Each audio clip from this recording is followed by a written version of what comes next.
galing sa pagdi-deliver. Magsasort pa tayo ngayon. Kailangan talagang isot to para hindi ka magkano. Gusto na ni Bunso? Hindi pala. Hindi yung ano. Hello kabayan! Always think positive! Hello! Good morning! Ayan, kauwi ko lang. Galing sa pagdi-deliver. Pero hindi pa ako tapos. Bali, mainit na kasi eh. Pero natapos ko na yung banda doon. Natapos ko, nakapag-deliver tayo ng 140 pieces. So, 140 houses yung na-deliveran natin. 240 yan. So, kulang pa ng 100. So, ito yung 100. Ayan. Pakita ko sa inyo. So, ayan ang 100 na nagawa ni Mr. So, mamayang hapon, di-deliver namin siguro yan. Meron pa akong gagawin, yung para dun sa kabilang area, kaya makalat pa rito. So, kagabi sort si Bunso, tsaka si Mr. Pinagtulungan nila kasi ako nagluluto ako. Tsaka ang sakit ng ulo ko kagabi. Kaya yung ina-upload ko, hindi ko natuloy.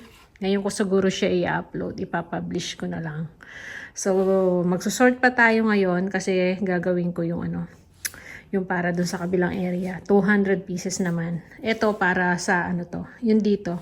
Nakapag-deliver na ako ng 140. So, ayan ang natitira. So, wala pa tayong nalilinis dyan. Di pa ako nakapag-ugas ng mga pinagkainan kanina. Umalis na si ayan, di pa ako nakapagpunas. Pero ito, kagabi na naugasan ko. Dinrain ko muna dyan.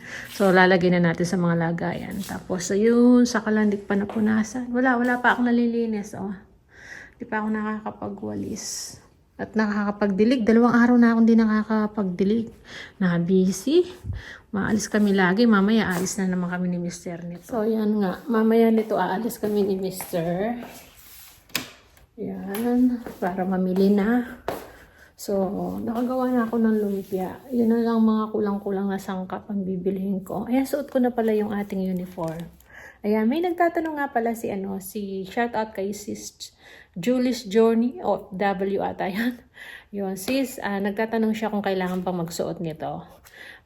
Pwede naman na ang suot mo lang kahit pero kami kasi ang ginagawa namin, kailangan talagang isuot to para hindi ka magmukhang strangers kapag nagde-deliver ka. Kasi yung mga nagde-deliver dito, yung mga postman, yung mga may mga suot na ganito. Tsaka yung isang green na may manggas na suot ko yon. Yun ang mga suot nila. Tapos yung best na kulay orange. Ngayon itong binili sa akin ni Mr. pang girl. So, minsan yun ang susuot ko, yung orange na best. Tapos ito. May kasi siya Kitang-kita ka agad pag naglalakad ka sa daan. Ayan, may reflector ba tawag dito?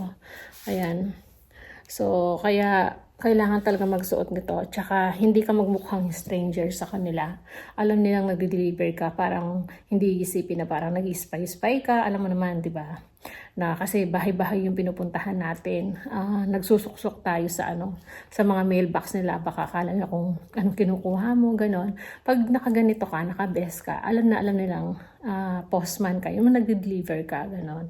So, nakakatulong na rin. Kaya pag minsan nga nakikita kami ng mga bata, ng mga anak-anak nila, sabi niya, postman, mami, postman, daddy, ganon. Nakikipag-agawan pa nga silang kukuha ng catalog nun. So, yun, mas nakakatulong to pag may best kang ganito, alam nilang nagde-deliver ka. Hindi ka magmumukhang stranger sa kanila na, baka parang ka ganon, di ba? So, yun. Kaya kailangan namin suot yung best. Pero sa iba, hindi naman sila nagsusuot ng ganito. Nasa kanila yun. Pero kami, para aware lang na nagde-deliver lang talaga kami. Yun. Parang sa mga, sa mga postman nga. So, yun, dami ko pang ililigpit dito. Yan, pinawisan tayo. Alam niyo ba, mainit na. Mag-aalas 7 pa lang, Ayan, alas 7 pa lang pala.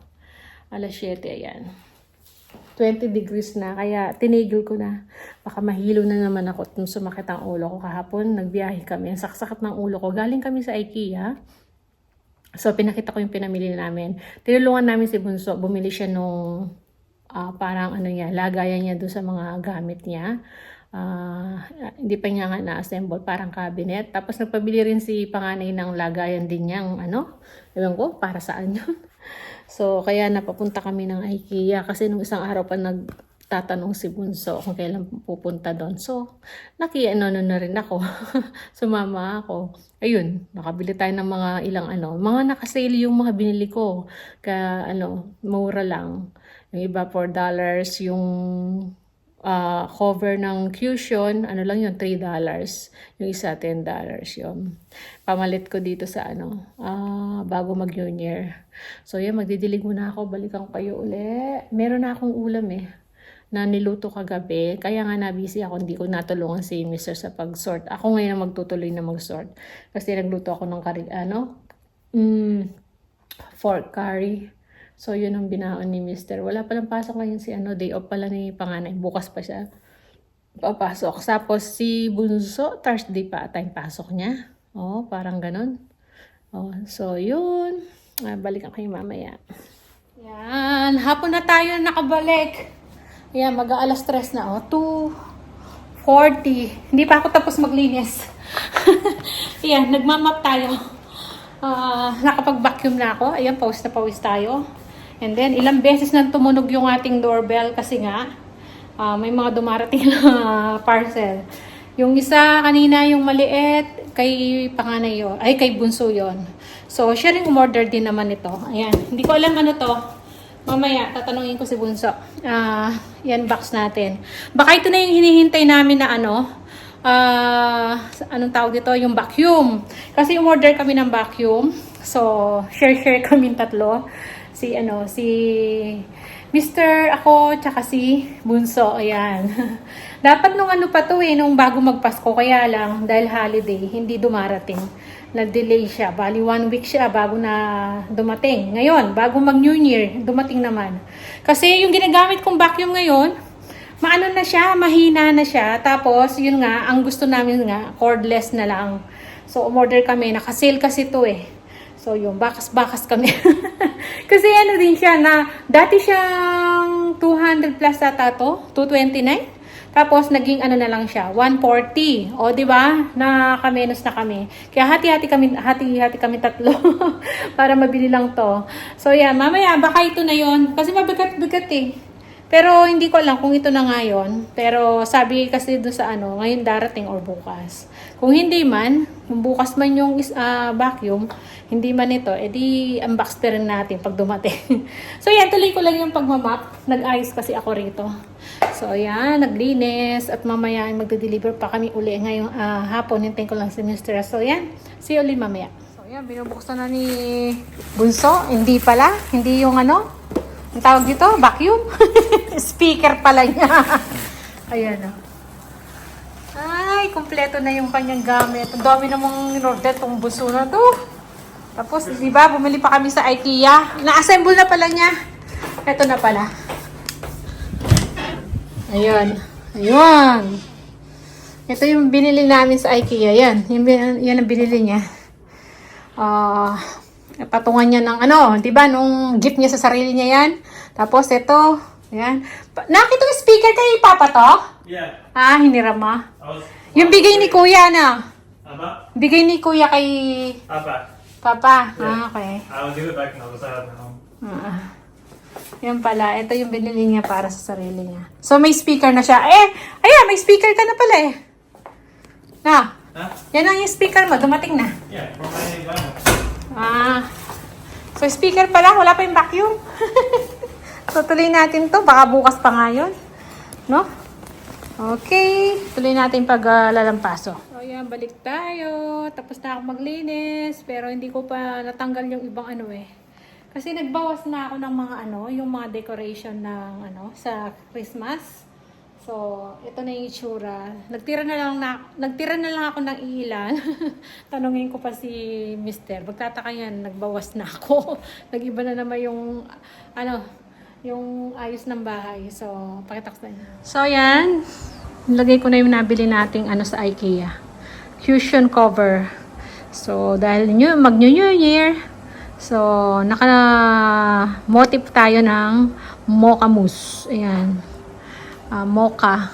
Tapos yung cortina, tinanggal ko lang naman yung kulay ano dyan, yung red and brown. So white na nilagay ko. Tinanggal ko na rin yun dito, yung running table natin na kulay checkered. So yan ang pinalit ko, pero ito hindi ko pa tinanggal eh. Yan ako muna kay mister kung gusto niya pang stay yan. Kasi magpipicture-picture pa kami pag ano, sa before New Year. So ito, binawasan ko na rin sa ano, Christmas tree natin. So yan, nawala na yung mga ano dyan. Diba? So, tapos yung mga balls, tinanggal ko na yung mga red balls. So, yung tinira ko na lang yung Christmas lights. Yan. Yung pang New Year na lang. So, ganyan lang. Tapos dito, pinalitan ko na rin. Tapos yung doon, tinanggal ko na yung ano natin, yung basahan nating pang Christmas. So, doon di pa natin tinatanggal yon. So, yun, nakapag-ugas na tayong plato. Dito rin, nakapaglinis na ako. Nilabahan ko pala yung mga ano, yung mga sapin, yung seat cover natin. Yan, nilaban ko. So, dito muna to kasi kailangan kong laban yan. So, hindi ko pa malalabahan yan. Diyan muna siya. And then, ito rin, yung pinalitan ko nga pala. Yung ano, hindi pala pinalitan, tinanggal. Tinanggal ko yung sapin ng ano natin. Seat cover. Ayun, nakasampay na sila sa labas. Sigurado tuyo na yun kasi mainit eh. Sobrang init. 37, 38 ataya ngayon. 38 degrees na yun, oh. So, matuyo-tuyo na yun. May kakabit ko na mamaya. So, yan. Nakapaglinis na ako. Nakapag-map na rin tayo doon. Ayun. Natapos na rin pala yung mga catalog na kapag sort na ako. So, yun. Para sa dun sa kabilang area. Maglalakad kami ni Mr. mamaya niyan. Dito pa pala yung aking pang dusting. Ayan, yung mga catalog. So, wala tayong paglalagyan, kaya dyan ko nilalagay. So, yan, malinis na. Pati sa mga CR, nalinis na natin. Pati dito sa kwarto, nakapag-map na rin ako kay Bunso. Ayun, naayos na yung speaker niya. Nagpapatugtog siya, baka makapiright tayo. So, yan. Ganyan yung ano natin ngayon. Motif natin, mocha mousse. Yan, mocha. Mostly parang light brown siya, di ba? So, yan. Siguro ako, para di na mahaba yung ating vlog. So, separate ko na lang siguro yung vlog, yung pag-haul natin pag namili tayo or pag pumunta tayo sa grocery. Mamimili ako ng mga sangkap-sangkap. Mamayang gabi na kami mamalengke ni Mr. After namin mag-deliver. So, yan. Yan lang muna yung ating vlog. So, maraming salamat. Kita-kita na lang tayo sa mga susunod na video. See ya!